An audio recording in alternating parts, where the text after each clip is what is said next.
building infrastructure, building the country. It's not what we call about. We talk about building the nation. We have to build the human capacity building and also all of that. So I'm Fumbakane from Liberia. The next person to me can introduce themselves and then we'll continue from there.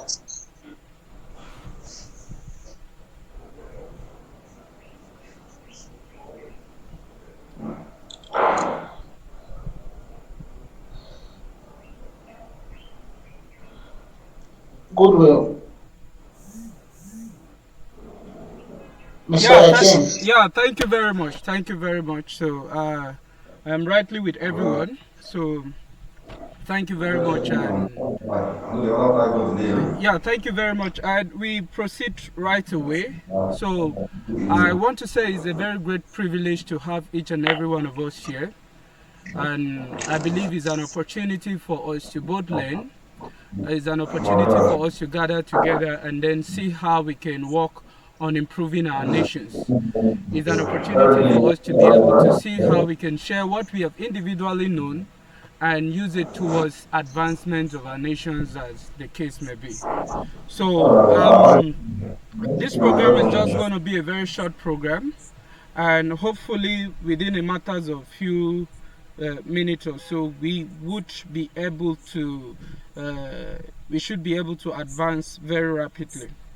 So basically, we are gathered here as for a conference, not necessarily to deliver some sort of lectures as the case may be, but to be able to remind ourselves the role we would all play in the advancement of our countries and our communities in 5 to 10 to 20 years from now.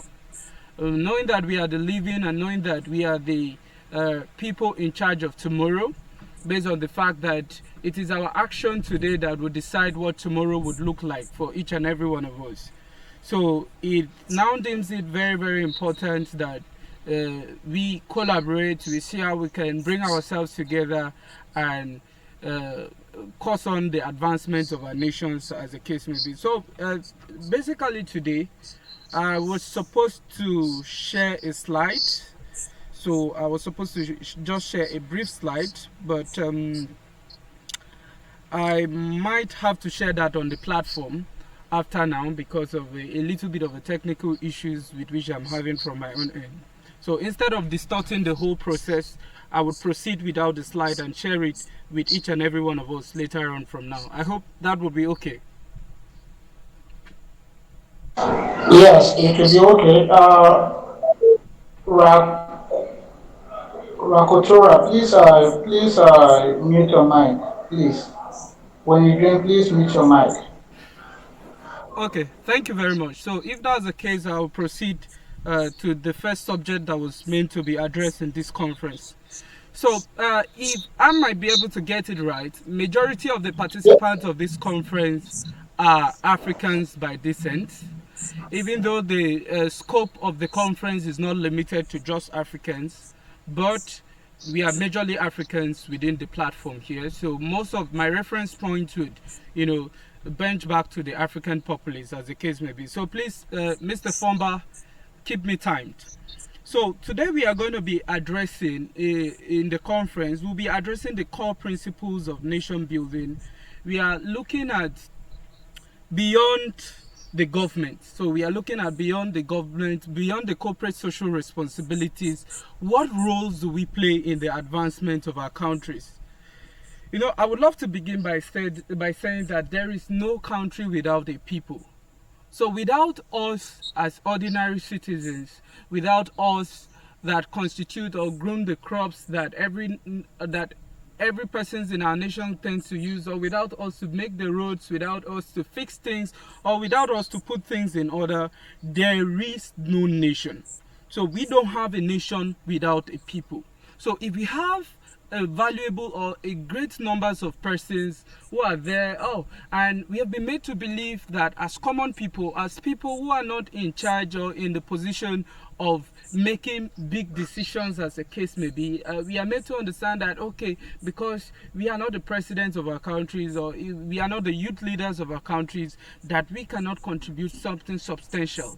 The conference today is meant to highlight you, is meant to expose you to the fact that you, even you as an ordinary citizen, even you as maybe you are a medical doctor, or maybe you are just a farmer, as the case may be, you are a great voice to your country. You are a great voice that is needed for the change with which your country is looking out for.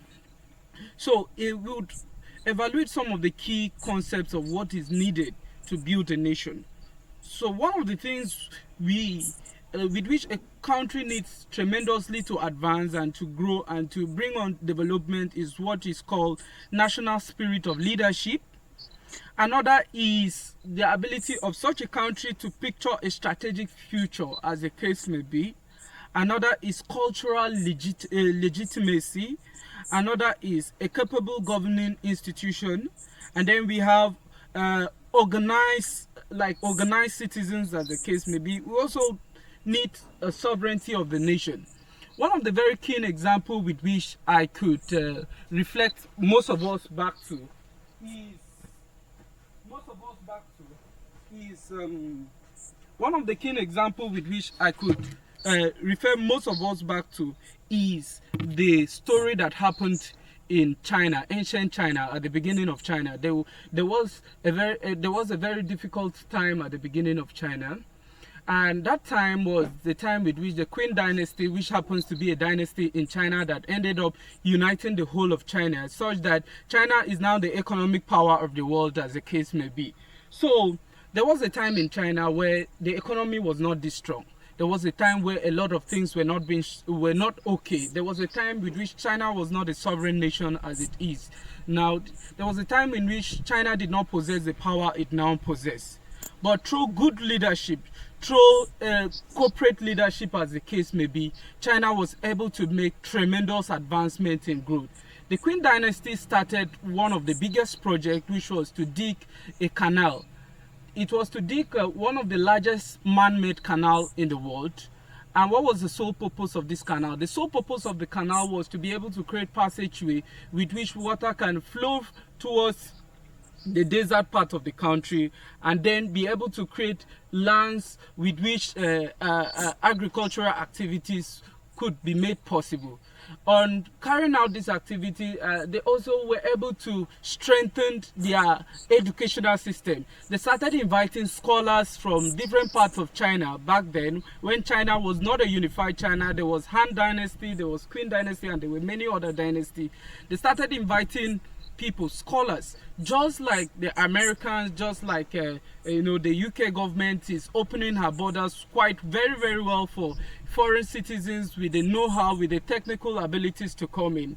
That was the same way that the Qin dynasty were able to sip out some of the very most valuable assets as in terms of people, ordinary citizens. Those were the people that built China, as the case may be. When they moved into the country, they also were able to invest a lot in science and development, as the case may be. So that was when China started, they started developing some military machines, as the case may be, and slowly China became one of the biggest and most powerful nations on earth today.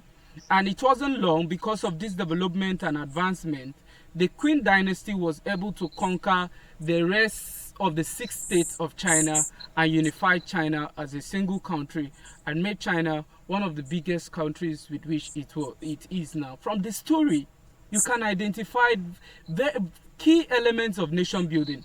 One of them with which I feel you could identify from there was education.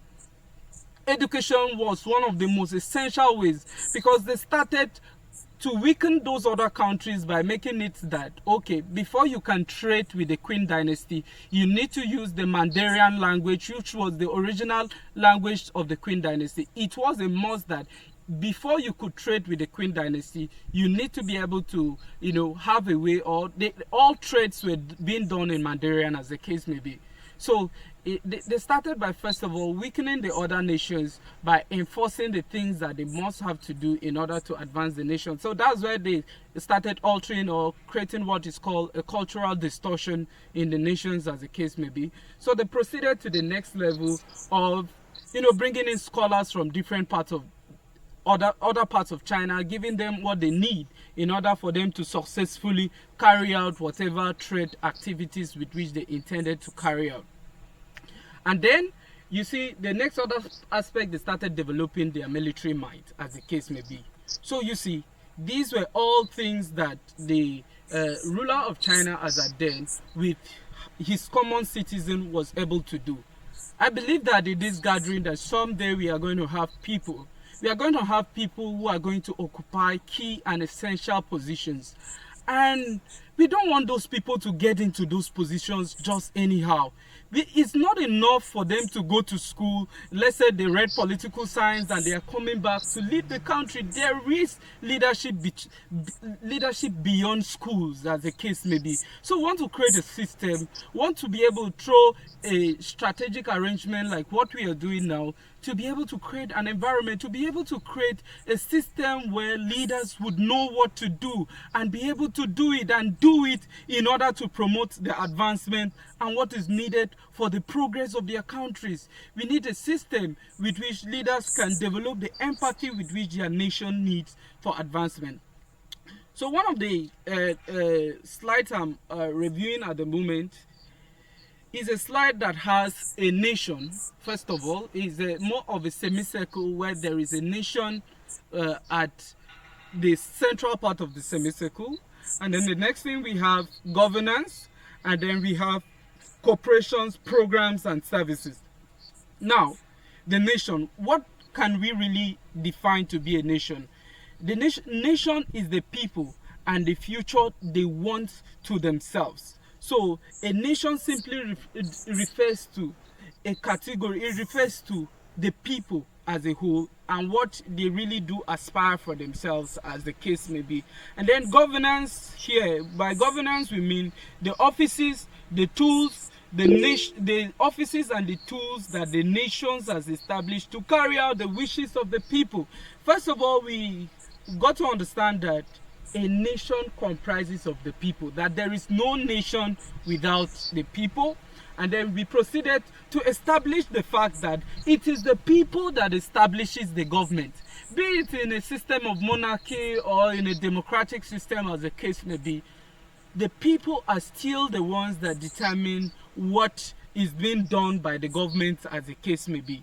So I am challenging each and every one of us who are here to have an understanding. Okay, you have a question, please, we are going to attend to your questions as soon as the second speaker is done. So just put down your questions and we'll attend to your questions duly. So for us to even have a government, we need to have a people. And you and I here from various parts of Africa, from various parts of the world, are the nations with which we are talking about. We are the nations with which we are talking about. And for there to be progress, for there to be advancement, the government needs us. The government needs you. How can you come in to play a vital role in this government? How? You are a medical laboratory scientist, you are a physicist, you are whoever you are. One of the first things you need to do in order to be able to establish a difference in this rough system of government, as the case may be, or whatever system of government with which you find yourself, is to be able to develop relevance. Every government has a problem, and problems are not solved by aliens. We are the ones to, decide. We are the ones to develop solutions to the pending problems with which our nations are having, as the case may be.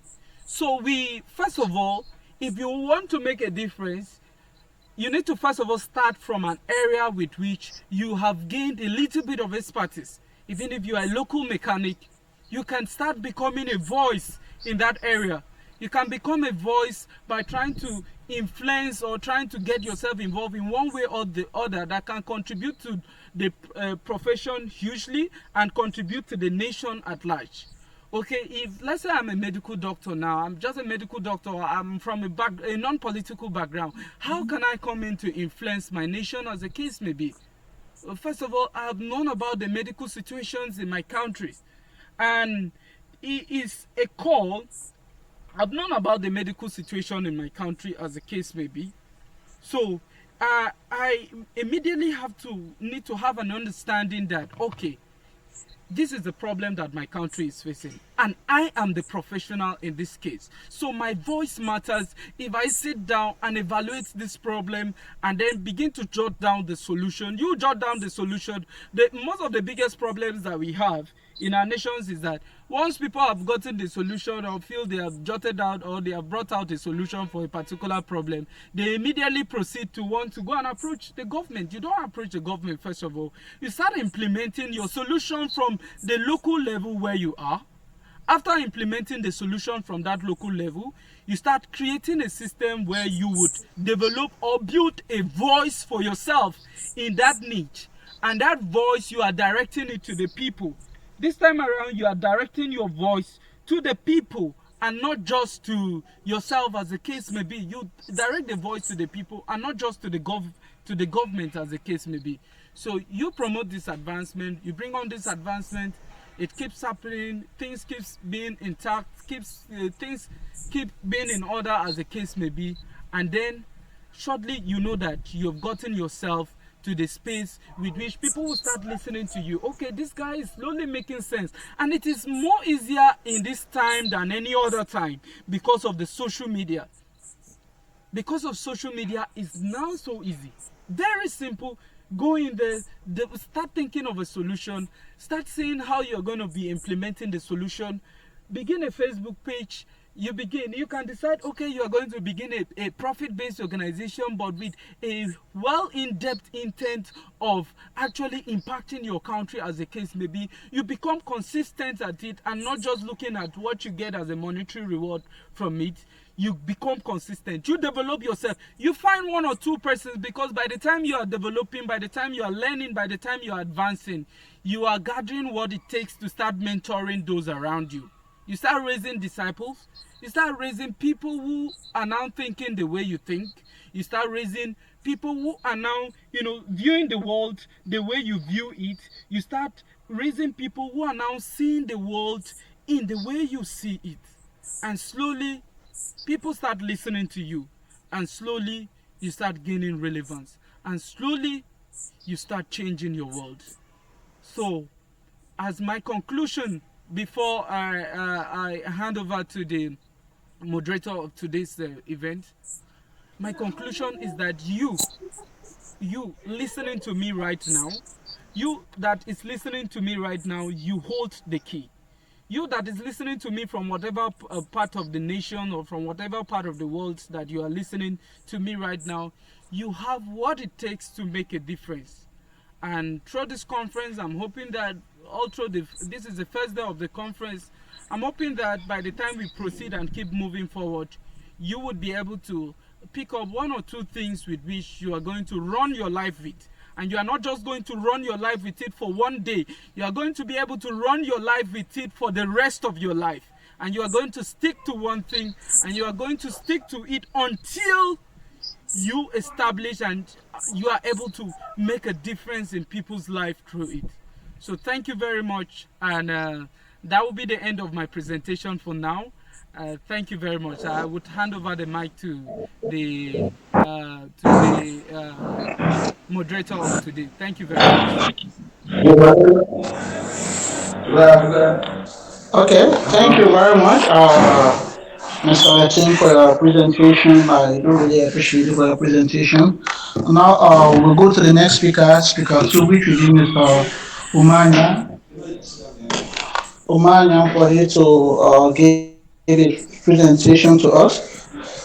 So, Mr. Umar, you are welcome, and you are having 15 minutes to give a presentation to us, and then from there will be questions from others. Uh, good afternoon from my end, and I greet you all. If I'm audible, please let me know.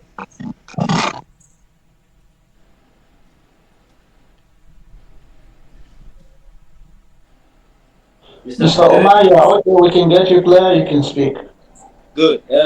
Thank you very much. Thank you for having me, and it's a pleasure to be part of this very, very important conference. And I feel very honored to associate myself in the entire process. Uh, when we look at the role and when we look at the theme of this conference, for me, it is a very timely conference, looking at the trajectories within our continent, within our respective countries. We're looking at issues that, of course, coming up on a day-to-day routines. So it's a conference that is very important, which talks about from citizens to active participation in nation building. This is very key. From my stage here, I greet you all once more. And today, we reflect on a very profound truth that each and every one of us here, regardless of our age or position or wherever we might find ourselves, we should all understand that we hold the power to shape the destiny of our country, the destiny of our continent, and the world at large. The journey from mere citizenship to active participation is not just a personal choice, it's a moral imperative that each of us must embrace to forge ahead to a brighter future. In short, we're not just calling ourselves a mere citizens of our countries, but what we should embrace is to actively participate towards nation building. It's not a personal choice. It's not a choice that we will have to say it, whether I want to do it or not. But it is a moral obligation upon all of us that we have a role to play in shaping the future of our country, in shaping the future of the world at large. Earlier on, I mentioned from the trajectories that are happening, I think this is important that we all owe it to ourselves and owe it to our country and owe it to the entire humanity that we have an obligation to play in ensuring that there is a brighter future ahead. Our country's progress is not solely dependent on policies or government. Most of the time, you feel the government has to do everything. Most of the time, we sit back, relax, and set our policies. Our laws are there to take care of A or B or C. But sometimes we also need to understand that it should be deeply rooted in our collective effort of a country that we should take up a challenge, we should take up a move, irrespective of what the government is doing, irrespective of our policies or laws that are there to coordinate or to promote. Each of us has a role to play. But again, how do we do this? Is to collectively work together as a nation, as a continent, in the realization, in the emancipation of our collective goals.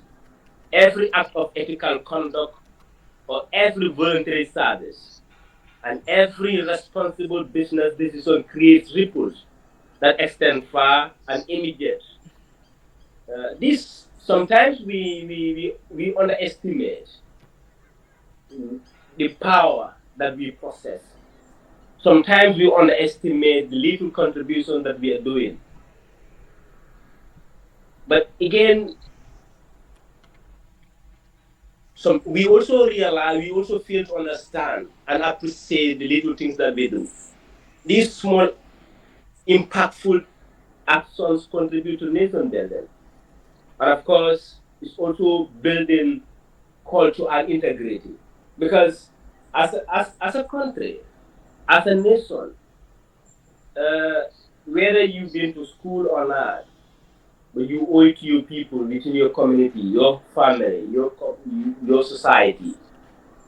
The little things that sometimes we say are not relevant are things that go a long way in inspiring someone somewhere, motivating someone somewhere to take up a move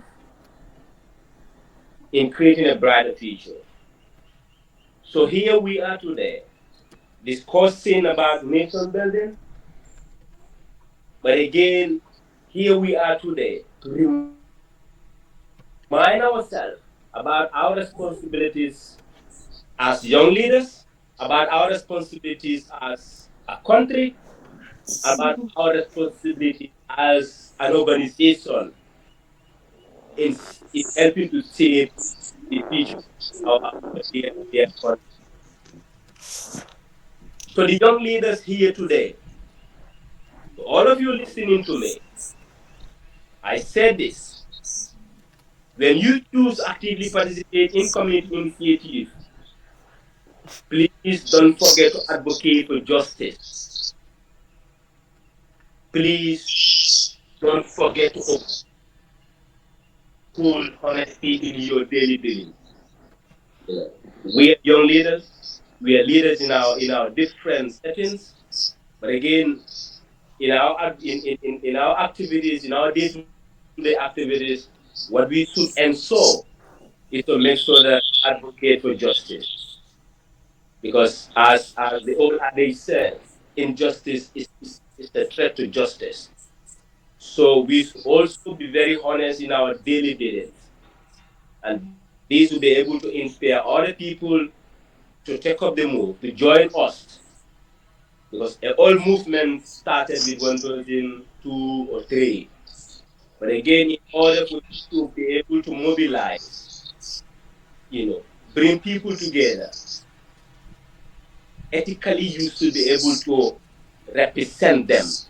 They should be able to see it in you that you are honest to whatever you're doing with them, you're honest to whatever you are saying.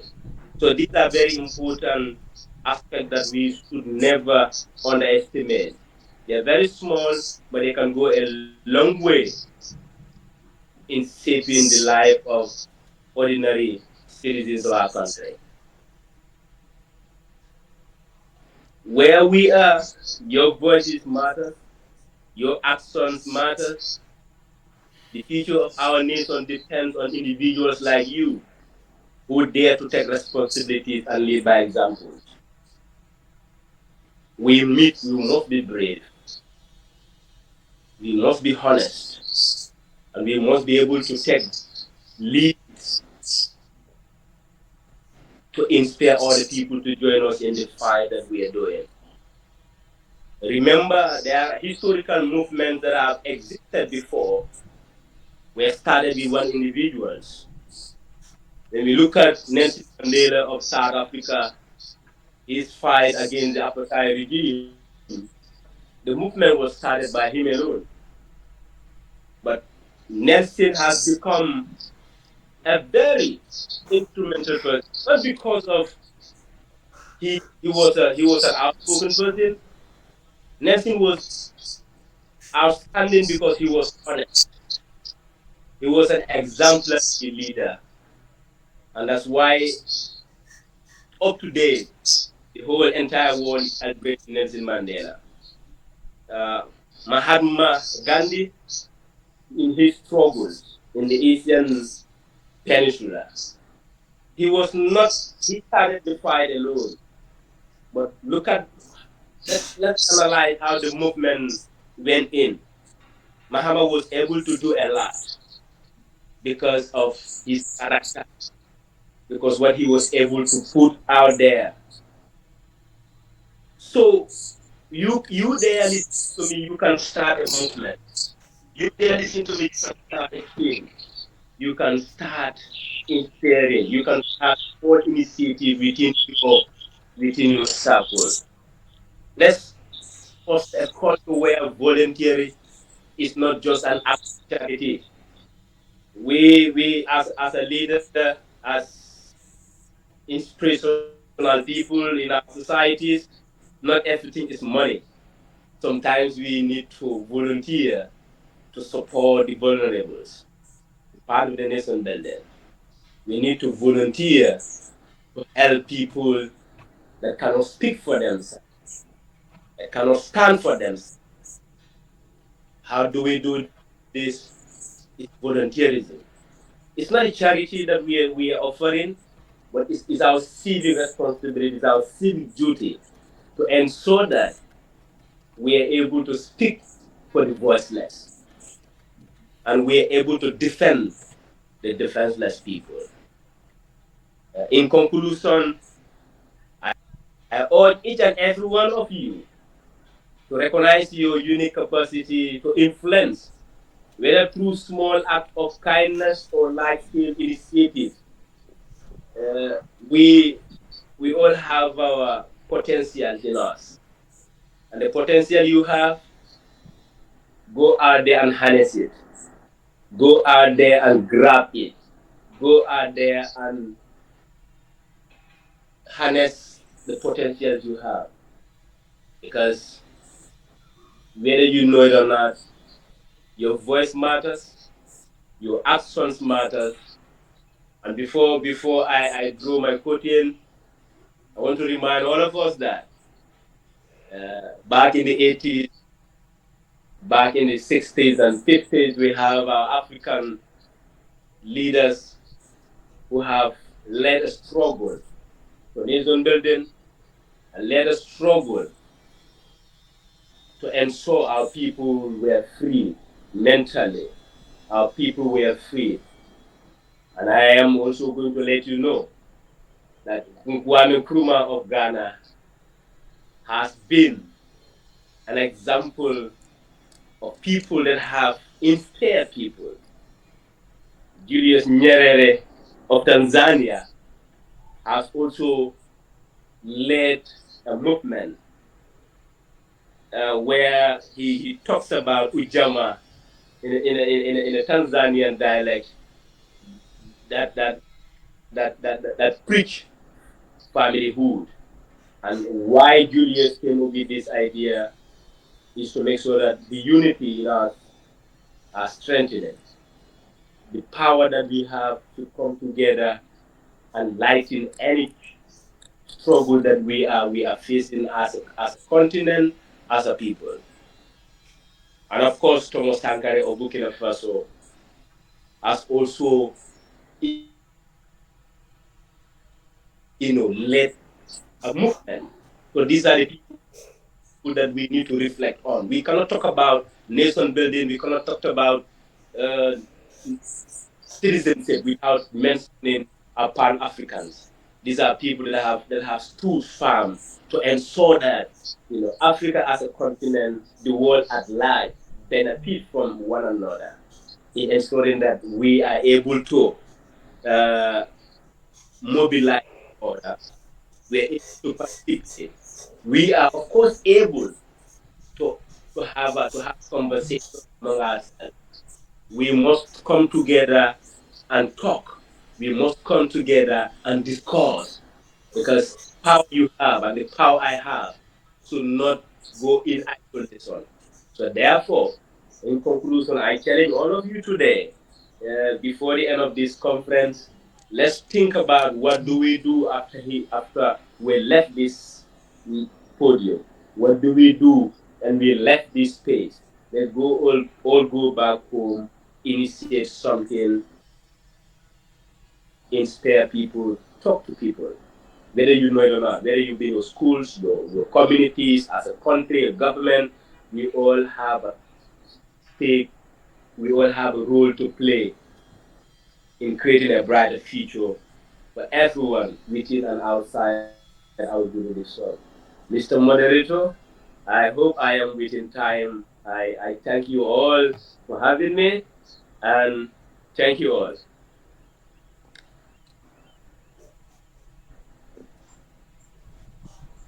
Mr. Omar, thank you very much, and thank for everyone who left their busy schedule and then to attend this conference. I appreciate every one of us that have taken our time to see how best we can listen to this wonderful presentation.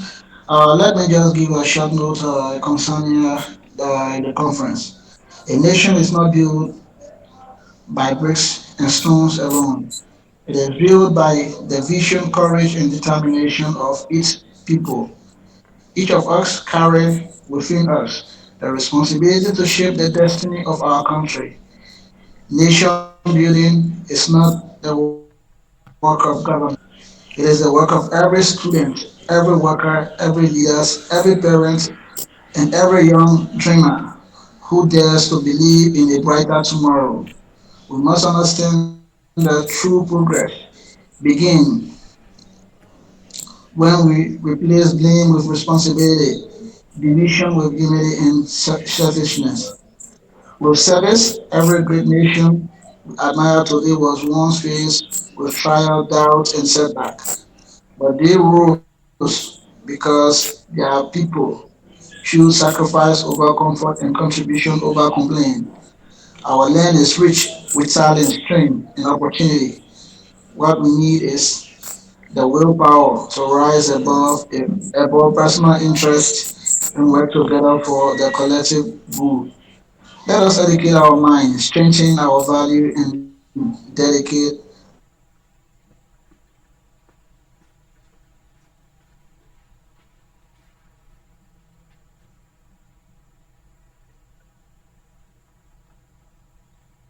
nation that will stand the test of time.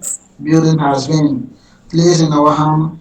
Let us carry it with pride. Let us carry it with discipline. And let us carry it with love for generation yet unborn. Together, we can build not just a nation but a legacy. Thanks everyone for attending this conference today. And I will be opening the forum for question. Whosoever have question, you can raise your hand. We recognize you one after the other to give your question. If you raise your hand, you wait. We'll Hello? recognize you. Then you can give your question, and then we'll respond to that. The speakers will respond to your question.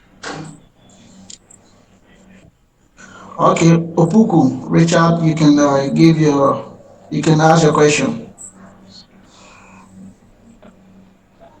Hello, good morning to everyone over here. Good morning to the moderators. Good evening, sorry, to our noble comrades here on this stage. In the first place, first and foremost, I would like to thank everyone who made their time a successful one for being here as far as championing our One Africa agenda is concerned.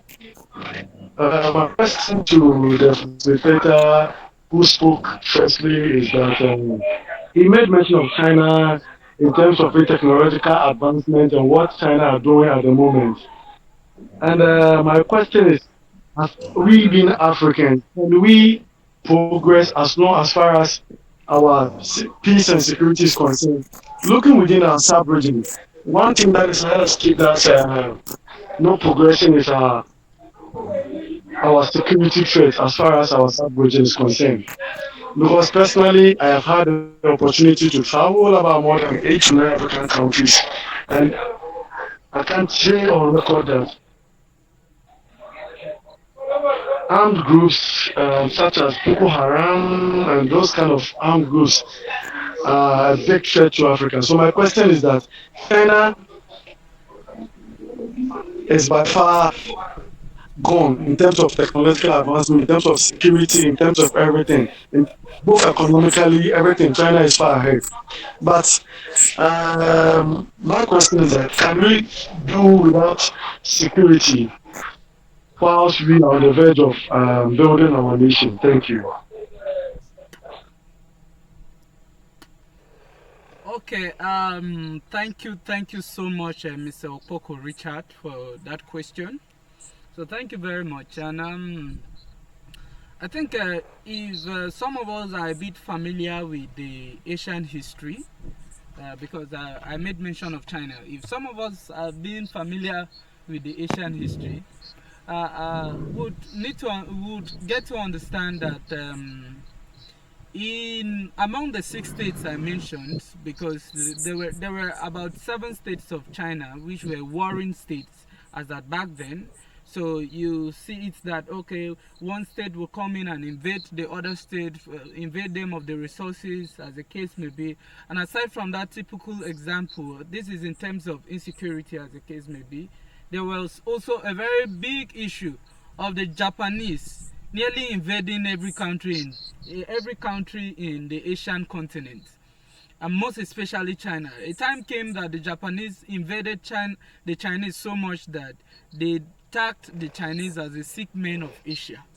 So the Japanese tagged the Chinese as the sick men of Asia because they had so much, flooded the whole country with insecurity, as the case may be. Insecurity is an issue that nearly every particular government or in nearly any particular country as at one point in time or the other would come in or face it as a challenge. I believe that nation building, first of all, cannot progress in an environment where people are not safe. So we cannot really be talking of nation building. Okay, let's say let's go and make a lot of farms, as the case may be. And before you know, let's say in Nigeria here, they came in and made farms and planted a lot of crops. And few days after, close to the days of harvest, you see that Boko Haram had now taken over that place, and people in those areas will now start facing issue of starvation. So security, just as you said, with which we did not really shine much of light on it, I personally did not shine so much of light on it, is one of the top tier aspects of nation building. But when I made mention of strengthening the country's sovereignty in case or in the case of the Queen dynasty, as I made mention, they developed very credible military strength. It was a military strength that was strong enough to wave away whatever kind of enemies that came to confront the Queen dynasty as at then. So military strength, or developing the strength of our militaries and developing security protocols for the country, as the case may be, is a top tier consideration, because we cannot discuss education without security. We cannot discuss any aspect of national growth or progress without security. So security is too important, and we here as citizens of citizens of our various countries, we are still the ones responsible for that. Because for some of us here, a few years from now, we'll be leading a cabinet where we have decisions, or we have authorities, or we have the abilities to be able to pass on one sort of regulatory commitment, as the case may be. Or so we might have influence in the military someday within people from this setting, or people in this meeting. We might someday have someone in the military control. What are you planning to do if that's your aspiration to get into the military, or if that's your aspiration? It's just a call or a reminder to those of us who have interest in such an aspect or such area of national progress, to understand that we need to come up with strategies. We need to lay down procedures, as the case may be. We need to start developing it now that we are not in the government yet. We need to start developing it. We need to start working on it now that we are not there, such that when we are there, it is just going to be a case of beginning to do certain level of implementation. And we also, even as common citizens, not being security officers or not being in security positions, as the case may be, we are responsible. We are supposed to report whatever kind of insecurities or whatever kind of issues that we know that might lead to the risk of the investment with which the government has done, or the investment with which we have collectively done, that is at the threat of being threatened. We are supposed to reach out to the government. We are supposed to advocate. We are supposed to lead the process of making sure that we are collectively safe. Thank you very much. Yeah, Mr. Etim, you have to be brief because of the time. The time is not in our favor, and other people are raising their hands. So you have to be very brief so we can attend to other people so they can ask their question too.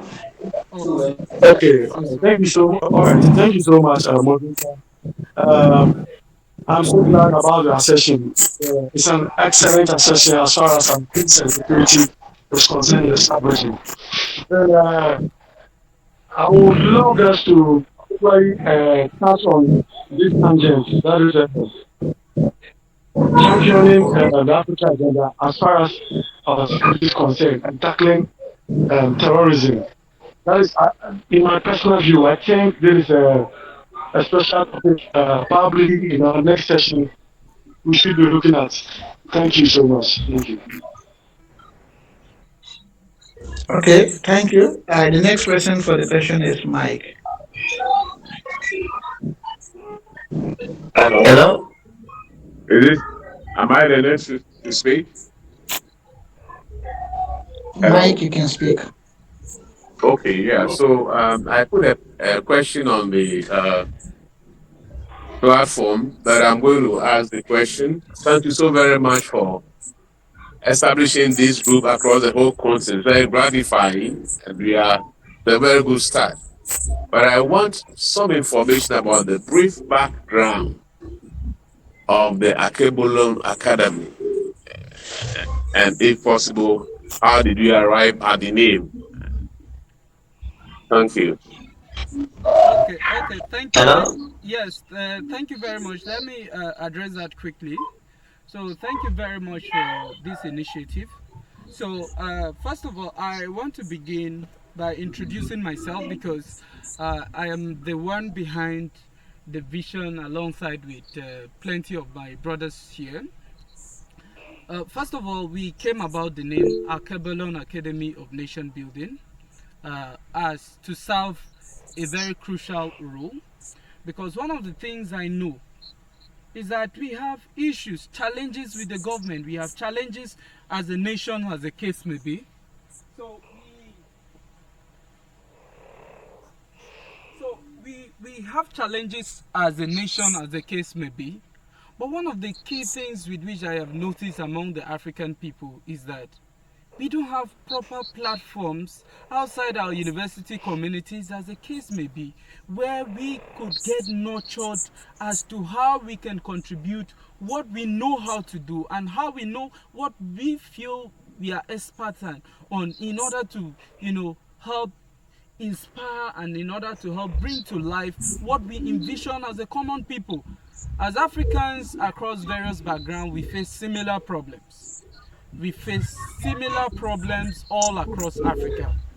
And if we could come down under one umbrella, or if we could come under an umbrella that would train and release people to go out there to the society and become what they are looking out for, to use what they know how to do in order to be able to make the difference they sought to see, is the reason, the sole reason for the establishment of Alkebulan Academy of Nation Building. We called it Alkebulan because we are targeting the African people.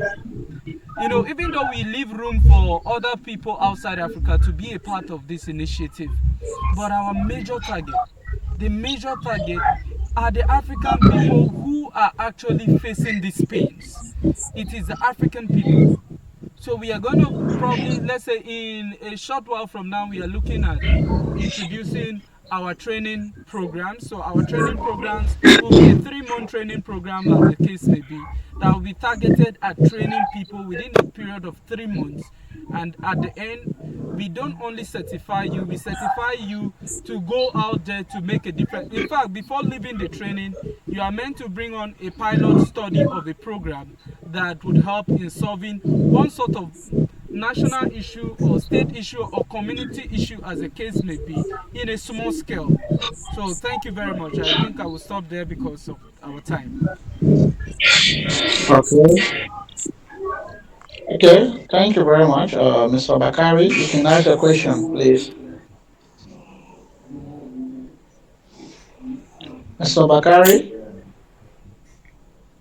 Okay, thank you very much for this, as well as my friend Kenneth Fomba for your perspective. So sure, it's good. My question goes directly due to time. I think many of you have raised their hands. We have heard about development together with, I think, goes together with gender. Gender should be focused much when we speak about development of any country.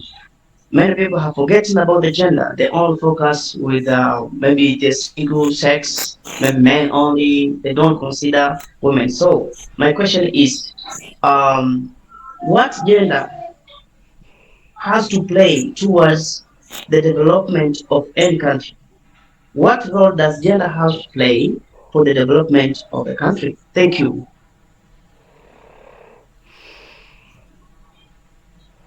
So please, Mr. Omar, can you anchor that very question?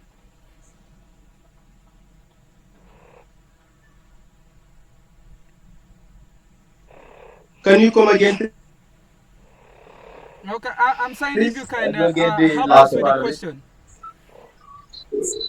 Yeah, what was the The question, question. please? Okay, thank you. I'm coming back again. Okay. Yes. What role does gender have to play towards the development perspectives in terms of development perspectives?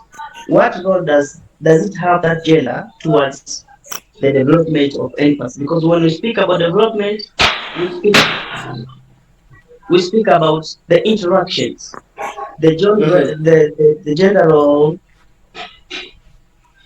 Mm-hmm. All right. Yeah, okay. Thank you very much. I think the gender roles here, but this discussion of for development, for me, Exactly. I am somebody that believes every gender has a role to play in making sure there is attainable success towards nation building.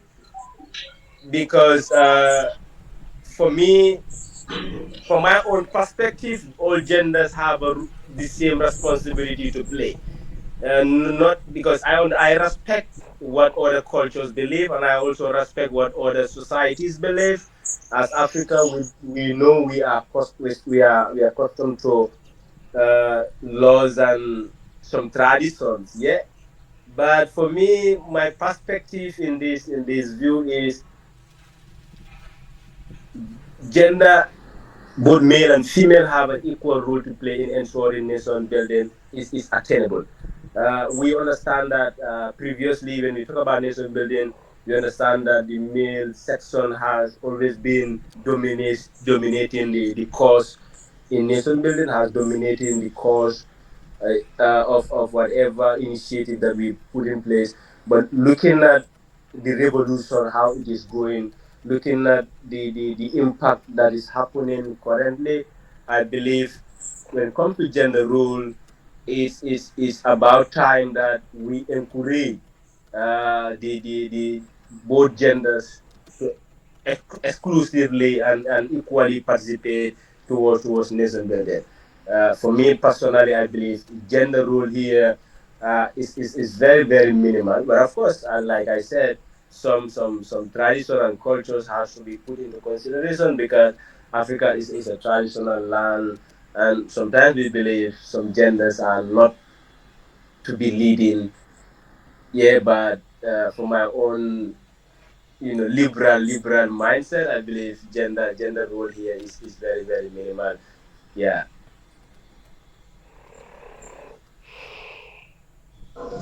Okay.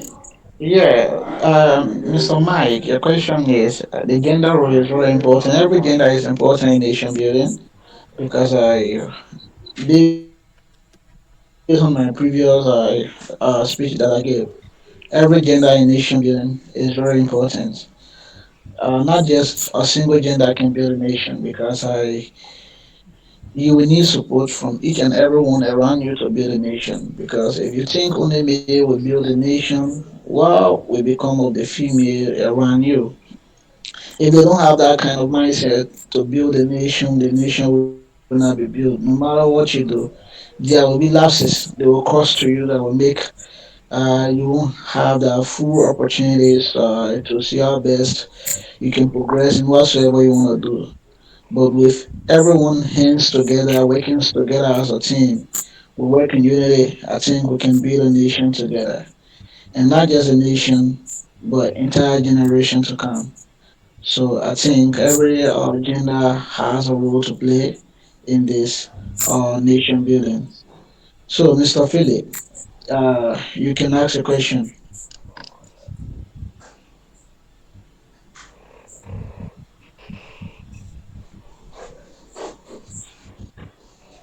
Mr. Philip, are you there?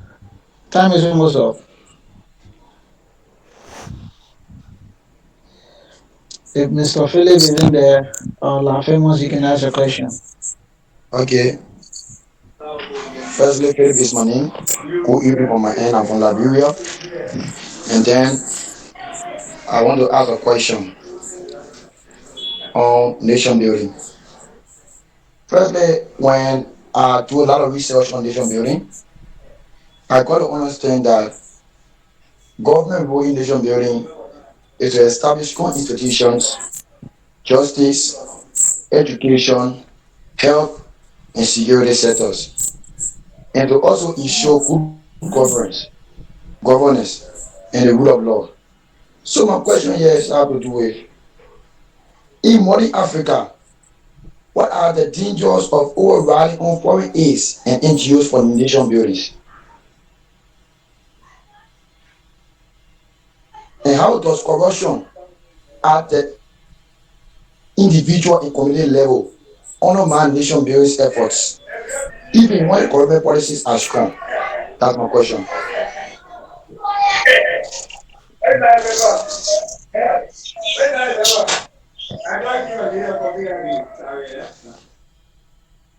Hello.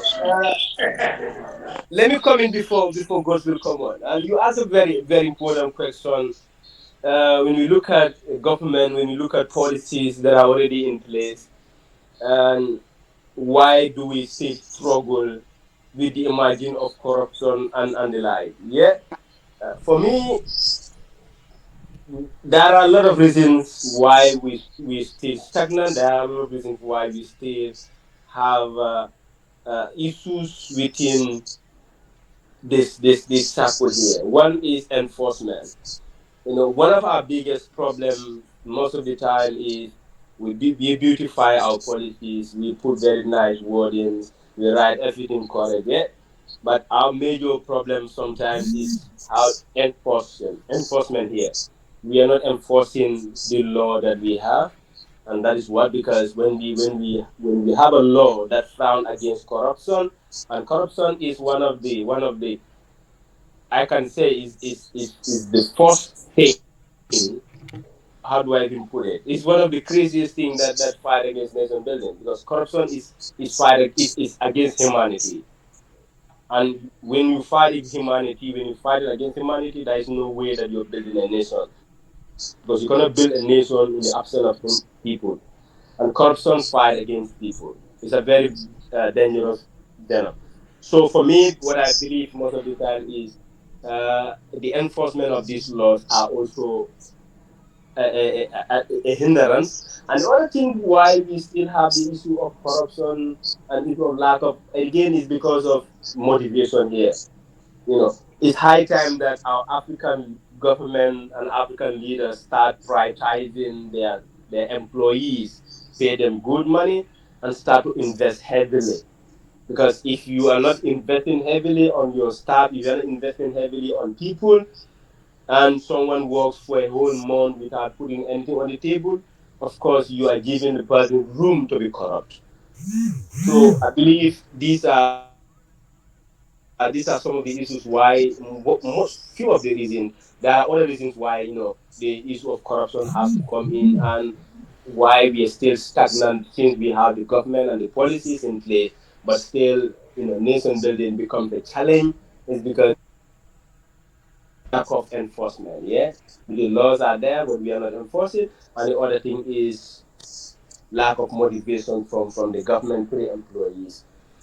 Maybe God will if you have anything to add on that, but this is something that I feel like is also necessary that we're able to put it in place. Okay, thank you very much. Thank you very much, Mr. Omar, for that wonderful contribution. I think for most of us here, our moderator did not take time to introduce Mr. Omar well. Mr. Omar is a member of parliament in the Gambia. So, as you can see, he has a tremendous background in most of what we are discussing here. So, from my own perspective, there is a book I read tackling the first question you asked, the role of AIDS in the underdevelopment of Africa. There's a book called Dead Aid. So Dead Aid is one of the first books I read when I started digging deep. I started, trying to follow up or build up with my African brothers over about 4 years ago, with which I fully got into Pan-African movement and I started learning a few things. So one of the best books to answer that question is a book called Dead Aid. Dead aid with which the Westerners or those within the Western communities are focused on giving us already cooked food, as the case may be. So they give us cooked food, and then when we get hungry again, we have to wait for them to give us to dish another for us. We as an organization, or we as an educational organization or institution, as the case may be, we are not focused, or we have no issues with the Westerners. We are not fighting the Westerners. We are just gonna focus on building ourselves. So that aid has a bad issue or a negative role to play in our advancements, on the basis that the type of aids with which the foreigners or the foreign continents are offering for us are not the kind of aids we are actually looking for. Barely would you hear that, okay, the foreign aids is coming as a form of training to our people to develop the skill sets that they need to solve a particular problem, as the case may be. Barely would you stay and hear that, okay, the aid that is coming in is then teaching us a particular style of carrying out agricultural processes, as the case may be. You always see it coming as loans, because they know that, okay, in one way or the other, we are going to have to misuse it, as the case may be. So these are challenges, and we have to stand up for ourselves, and not just say that we have to stand up for ourselves. We have to practically do things that shows that we are ready to make the difference we are all talking about here. So, and then as for your question regarding as for the other question with which you had addressed, I think Mr. Omar must have actually covered that area entirely. I think we have come to the end of our meeting, and most of the questions would be handled tomorrow. So we would leave most of the questions for tomorrow. So, Mr. Fomba, I don't know if you are going to conclude the session before I give a brief announcement. Thank you very much. Yeah, I get that. I appreciate everyone of us who make our effort to attend the first day of the conference. I hope we turn up for tomorrow conference, and then we have some fascinating discussion tomorrow again. So uh, what I just have to say is I appreciate everybody for making time for this 1 hour presentation that we just had. So you can make the announcement. I think we call it for the day, and then continue tomorrow for day two. Okay, thank you very much, thank you very much. Okay, so by tomorrow, we'll be having a very notable speaker. So she happens to be a great leadership coach, as the case may be. So she has a lot of experience. This is someone who has advised very top government on what to do. So this is in the person of Dr. Hussein Sharma, who happens to be a very senior person and the founder of the I.E.I group in Dubai. So she is an Indian by nationality, but she resides in Dubai, and is someone very close to top tier people in Dubai. So she advises people like some sheikhs in Dubai, as the case may be. She's a very influential lady. She's gonna be the one coming in to speak to us on very essential aspects of what we need to do. So one of the key things with which she would be addressing tomorrow is how we as individuals can foster partnership and collaborations, both with entities and with the government, as the case may be, in order to be able to foster advancement in nation building. So please, I would want you to be present, and I would want you to be available on time. And I also want to notify everyone who is here that if your consistency in this program is up to 3 days worth of consistency, you would be eligible for a certificate. we need to look, because the meeting is a registered meeting, and we are going to go through it again, look at the participation rate, because we are recording the meeting. I hope each and every one of us know. So at the end of it, we are going to review the footage and then look out for the participants who are consistently present, who are also doing the best. We'll also review some of the contributions and what is being given out here. And at the end, we would issue out a certificate.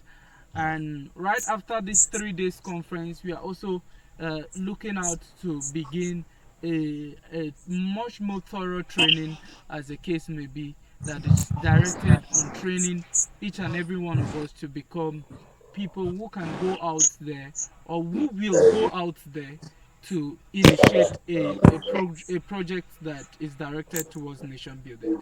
So thank you very much, and so sorry that we had to be 10 minutes uh, more than the proposed closure time. So I would leave this time for those of us who are still available. You can interact with yourself, you can get to know yourself on the group equally. Foster, also send this invitation link to those you know that are people who are actually prospecting to grow in this area, such that at the end of it, we would be proud that we attended a conference like this, and we'll be able to go home to initiate projects that would command lasting changes in our communities. So thank you very much. Thank you.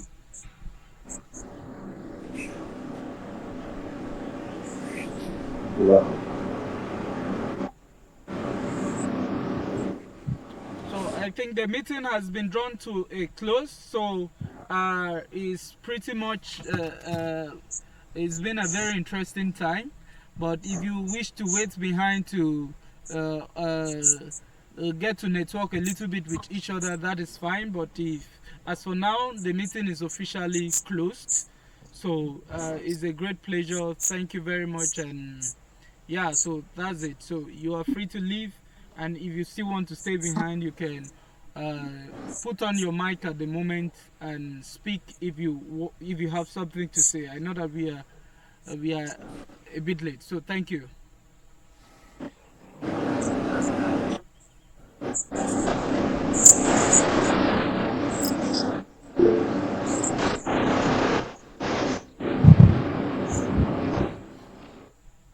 Yeah, yeah. So we have opened the floor for networking. So who is in first? You tell us your name, you tell us what country you're joining from, and what background, what you do for a living. So I will begin with myself. So I am Godswill Etim, and currently I am beginning some very sort of interesting, ambitious projects. One of the projects with which I'm trying to build on currently is what could be regarded. I'm a pharmacist by profession, so I'm a pharmacist by profession. So one of the biggest projects with which I'm looking at building, with which is under development at the moment, is what we called the world first health social media, with which we called RICA. So we are trying to build it, and we are developing, and we are coming up with it. So someday we hope that one day we'll be able to build a platform that is indigenously known to Africans and used by Africans and used globally, because I believe it's not just about to build a product that is used in Africa, but to build a product that is used globally. So thank you very much. That's for myself. So who next?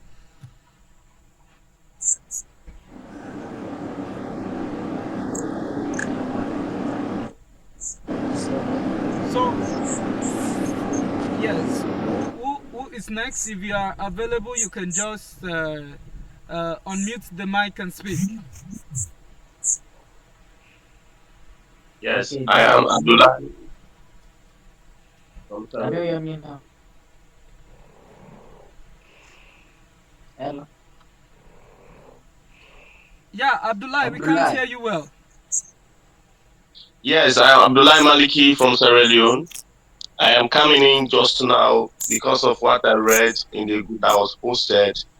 The time for Sierra Leone was 5 o'clock. So I'm just coming in, but you have just said the meeting have officially closed. I don't know because I don't get this Okay, 13 okay, and okay. I'm really I posted a time zone. So Mr. which Etim, yes, yeah. let me respond to him. Okay, okay. He just had a call. conflicting thinking. Maybe that's why. But the time for Australia is Greenwich Mean Time, which is 4 o'clock. West African time is 5 o'clock. So Sierra Leone is in West Africa, but then they are not using the West African time. We are using the Greenwich time, which is 4 o'clock. So that's why it got late, and I think you can use the time tomorrow. Liberia, Sierra Leone, Africa, Ghana are all on the same time. Like Nigeria is using the West African time, they are ahead of 1 hour. So I hope tomorrow you can join by 4 o'clock. It's not five. You join tomorrow by 4 o'clock, so you'll be able to attend the meeting tomorrow, to attend the conference tomorrow. Okay, no problem. But I cannot give a contribution now because I wasn't part of the starting. But I'm rather sure that by tomorrow I will follow up and I will actually give my own contribution as the program determines. Thank you very much, Mr. Reporter. I am happy being All right, here. thank you. Tomorrow I'll be present on time. You're welcome. Thank you too. Okay, can I introduce myself? Yeah, please proceed.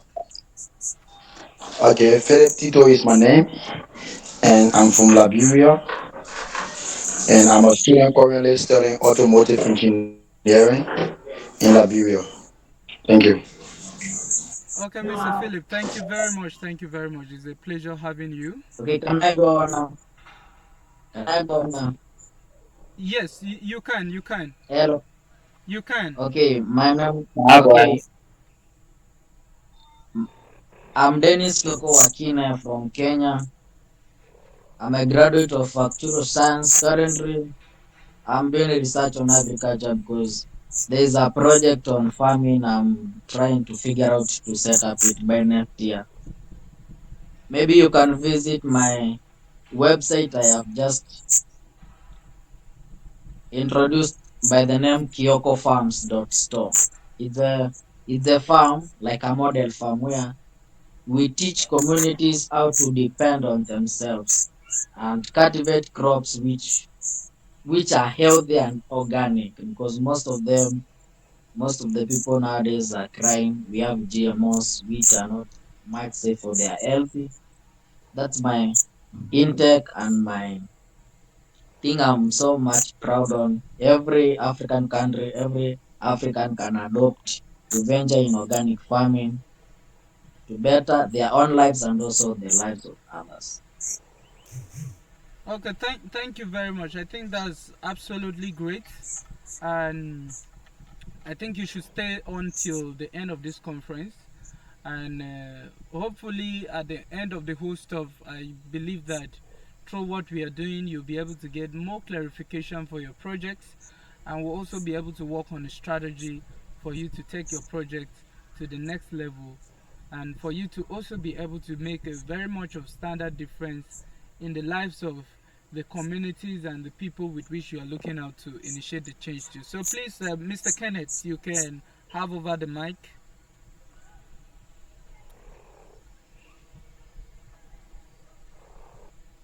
Yeah, thank you. Let me say thanks to everyone on the platform. I'm Kenneth S. Flobo from Liberia, the model of hospitality. Just a little disappointment I just get with the team. Maybe the time you placed in the chat room was actually 5.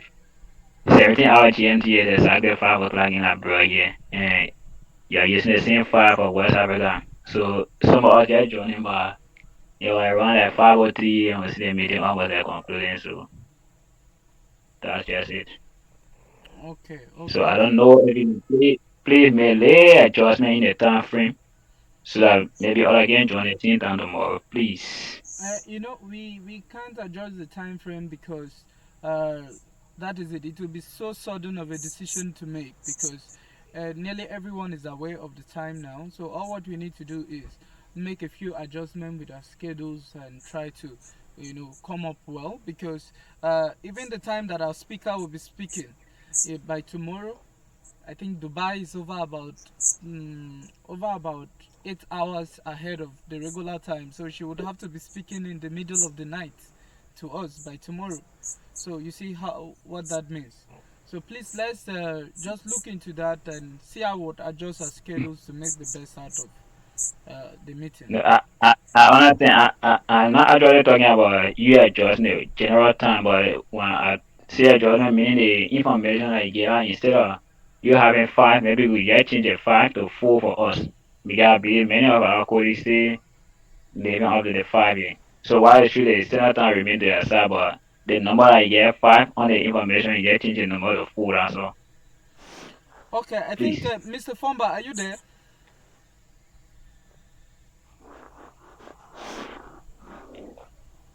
Okay, Mr. Fomba will look into that. So Mr. Fomba would look into that aspect.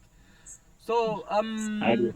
yeah, do we have any other contributor before we draw the curtain, and then we get to know ourselves a lot more in the group because the time might not be enough.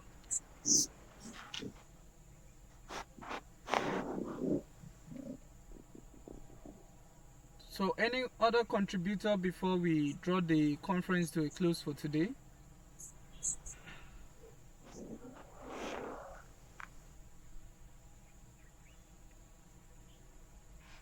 Okay. So in the absence of that, our major networking time is going to be on the last day of the conference, and we are going to have a strategic pattern as to how we are going to be able to carry out that. So for meanwhile for today, we want to appreciate you for your time, we want to appreciate you for your energy, and we want to be sure that at the end of this conference we'll be able to have something with which we can run our life with, and with which we would be able to use to inspire the next generation that with which we are. So thank you very much for your time. Thank you so much for your efforts and thank you for being here. So Mr. Philip, your hands is still up. Was it that you had a question?